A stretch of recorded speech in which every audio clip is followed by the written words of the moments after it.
Tandoori chicken பார்க்க போகிறோம். Tandoori chicken வந்து வீட்டிலே எப்படி பண்ணுறதுன்னு பார்க்கலாம். நான் கிரில் எதுவுமே யூஸ் பண்ணலை. நம்ம நார்மல் ஒரு பேனில் வச்சு நான் எப்படி பண்ணுறதுன்னு உங்களுக்கு காமிக்கிறேன். ரொம்ப ஈஸியான மெத்தட். கொஞ்சம் வீட்டில் இருக்கிற திங்ஸை வச்சு நம்ம எப்படி பண்ணுறதுங்கிறத பார்க்கலாம். ஓகே, வாங்க பார்க்கலாம். ஃபஸ்ட்டு ஸ்டெப் வந்து நம்ம இஞ்சி பூண்டு அரைச்சிக்கலாம். இஞ்சி பூண்டு வந்து எப்போவுமே ஃப்ரெஷ்ஷாக அரைச்சி யூஸ் பண்ணுங்கள், அதுதான் நல்லாயிருக்கும். அது மாதிரி தான் நான் எப்போவுமே யூஸ் பண்ணுவேன். இப்போ பார்த்திங்கன்னா நான் 1 கிலோ கிட்ட சிக்கன் எடுத்திருக்கேன். அது கொஞ்சம் பெரிய பீஸாக கட் பண்ணி வாங்கிட்டு வந்திருக்கேன். அதுக்கப்புறம் இதை நான் கட் பண்ணுறேன். எப்படின்னா இது வந்து மசாலா வந்து உள்ளே நல்லா இறங்கணும் அப்படிங்கிறதுக்காக இது மாதிரி கீரல் போட்டுக்கிறேன்.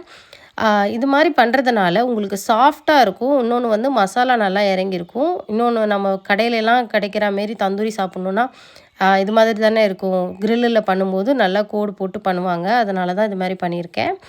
நீங்கள் ஒரு பவுல் எடுத்துக்கோங்க. பவுல் எடுத்து அதில் வந்து நான் 3 டேபிள் ஸ்பூன் கிட்ட யோகட் ஆட் பண்ணுறேன். இங்கே வந்து யோகட் தான் கிடைக்கும், அதனால் நான் யோகட் எடுத்திருக்கேன். தயிர் வந்து புளிக்காத தயிராக இருந்தால் நீங்கள் எடுத்துக்கோங்க. ஆனால் கண்டிப்பாக அதை எடுத்துக்கணும். அதுதான் சிக்கனுக்கு வந்து சாஃப்ட்னஸை கொடுக்கும்.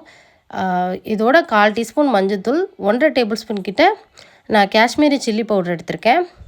இது வந்து காரம் இருக்காது, அதனால் இதை எடுத்திருக்கேன். எங்கள் வீட்டில் எப்போவுமே குழந்தைங்களுக்கு வந்து இது சிக்கன்னா விரும்பி சாப்பிடுவாங்க. அதனால் காரத்துக்கு கம்மிக்காண்டி நான் காஷ்மீரி எடுத்திருக்கேன். உங்களுக்கு காரம் பிடிக்குன்னா நீங்கள் நார்மல் தனி மிளகாத்தூள் இருக்கு இல்லையா, அது கூட எடுத்துக்கோங்க. இதோட நான் வந்து 3 டேபிள் ஸ்பூன் கிட்ட ஃப்ரெஷ்ஷாக அரைச்ச இஞ்சி பூண்டு பேஸ்ட் நான் ஆட் பண்ணியிருக்கேன். இவ்வளோதாங்க மசாலா. நான் இதில் வேறு எதுவுமே ஆட் பண்ணல. கரம் மசாலா எதுவுமே நான் ஆட் பண்ணல. இது மட்டும்தான் போதும். இதுதான் வந்து ஒரிஜினல் டேஸ்ட்டு கொடுக்கும் உங்களுக்கு.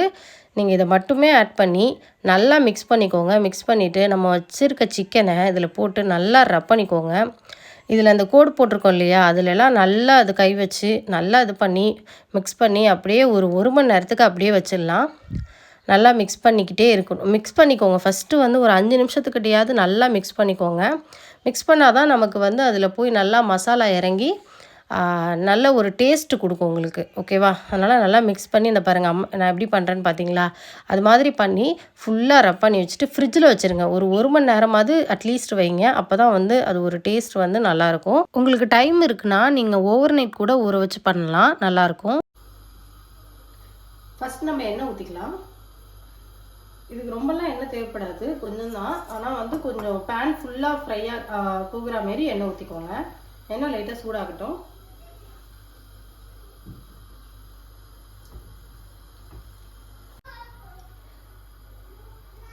எண்ணெய் இப்போ நல்லா கொஞ்சம் சூடாகிடுச்சு. இப்போ வந்து நம்ம அந்த ஒவ்வொரு பீஸாக இதில் வச்சிடலாம்.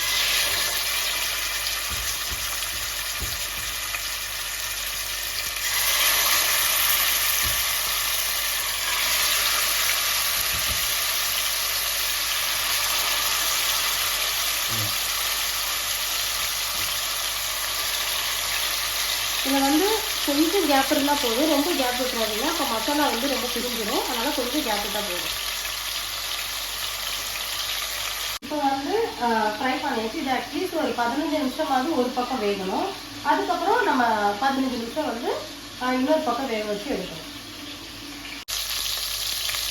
இப்போ 15 நிமிஷம் ஆயிடுச்சு. நான் திருப்பி போடுவேன்.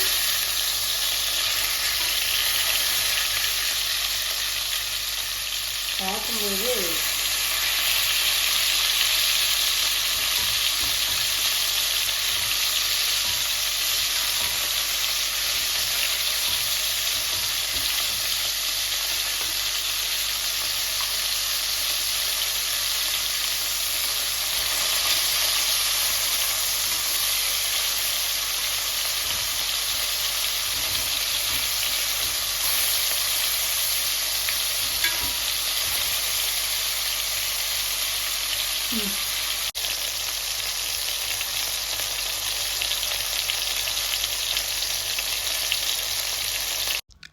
சிக்கன் ஒரு பக்கம் வேகட்டும். இந்த மாதிரி ஒரு கறி துண்டு எடுத்துக்கோங்க. இதை வந்து நெருப்பில் அப்படியே வச்சு ஒரு 5 மினிட்ஸ் கிட்ட விட்டுருங்க. சட்டுன்னு புகை வந்துடும். பட் ஆனால் அது வந்து பிடிச்சிருக்காது. இந்த நல்லா வந்து நெருப்பு வந்து ஃபுல்லாக பிடிக்கணும். அப்போ தான் வந்து நமக்கு ஸ்மோக்கிங் ஸ்மெல். ஏன்னா தந்தூரிக்கு வந்து மெயினான இம்பார்ட்டனே வந்து நமக்கு ஸ்மோக்கிங் ஸ்மெல்லு தான்.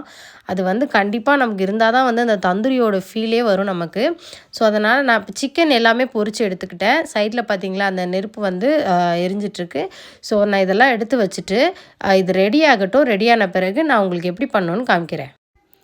இப்போ ஆல்மோஸ்ட் ரெடி ஆயிருச்சு. இப்போ என்ன பண்ணுறேன்னா, அதை அப்படியே ஒரு சின்ன டம்ளர் எடுத்திருக்கேன். அதில் அப்படியே வச்சுட்டு, அந்த சிக்கன் பக்கத்துலேயே இதை வச்சுட்டு, இதில் வந்து ஒரு 3 டேபிள் ஸ்பூன் கிட்ட கொஞ்சம் எண்ணெய் ஊற்ற போகிறேன். ஊற்றினா உடனே பாருங்கள் புகை வருது. புகை வந்த உடனே நம்ம ஒரு மூடி எடுத்து அப்படியே மூடி வச்சிடணும். அந்த ஸ்மோக்கிங்கோட ஸ்மெல்லை வந்து அப்படியே அந்த சிக்கன் வந்து அப்சர்வ் பண்ணும். அப்போ தான் நமக்கு வந்து ஒரிஜினல் தந்தூரி சிக்கனோட ஃபீல் வந்து நமக்கு கிடைக்கும். ஒன்ஸ் நீங்கள் ட்ரை பண்ணி பாருங்கள், இது மாதிரி நல்லாயிருக்கும். இப்போ நான் ஓப்பன் பண்ணுறேன் பாருங்கள். அந்த ஸ்மோக்கிங் ஸ்மெல்லாம் வந்து ஃபுல்லாக அடங்கிருச்சு. அதில் ஓப்பன் பண்ண உடனே பார்த்திங்கன்னா, அந்த வாசனை தாங்க, அந்த தந்தூரி ஒரிஜினல் தந்தூரிக்கு நமக்கு எப்படி இருக்கும் அந்த வாசனை, அதே மாதிரி தாங்க இருந்துச்சு. ரொம்ப டேஸ்ட்டாக இருந்துச்சு. சாப்பிட்டு பார்த்தோம் நாங்கள். நீங்களும் ஒரு டைம் வீட்டில் கண்டிப்பாக ட்ரை பண்ணி பாருங்கள். ட்ரை பண்ணி பார்த்துட்டு எனக்கு கண்டிப்பாக சொல்லுங்கள். ஹெல்த்தியாக வந்து நம்ம சாப்பிட்ணும் அப்படிங்கிறத விட, இது மாதிரி என்னைக்காவது இது குழந்தைங்களுக்கு கொஞ்சம் டிஃப்ரெண்ட்டாக நம்ம பண்ணி கொடுத்தோன்னா அவங்களுமே சந்தோஷப்படுவாங்க, நம்மளுமே சந்தோஷப்படுவோம். ஸோ ஒன்ஸ் ட்ரை பண்ணி பார்த்துட்டு எனக்கு எப்படி இருக்குன்னு சொல்லுங்கள். சூப்பரான தந்தூரி சிக்கன் வந்து ரெடி ஆயிடுச்சு. வீட்டில் ரொம்ப ஈஸியாக பண்ணிடலாம். நல்ல ஸ்மோக்கி ஸ்மெல்லோட இருக்குது. ஸோ நீங்கள் கண்டிப்பாக அதை ஒரு தடவை ட்ரை பண்ணி பார்த்துட்டு எனக்கு எப்படி இருக்குன்னு சொல்லுங்கள். வீடியோ பிடிச்சிருந்தா லைக் பண்ணுங்கள், ஷேர் பண்ணுங்கள், சப்ஸ்கிரைப் பண்ணிக்கோங்க. தேங்க்யூ. குழந்தைங்க பாருங்கள் விரும்பி சாப்பிட்றாங்க. இதில் வந்து ஸ்பைசஸுமே கம்மியாக இருக்குது. அது மாதிரி செஞ்சு கொடுங்க, அவங்களும் விரும்பி சாப்பிடுவாங்க, என்ஜாய் பண்ணுவாங்க.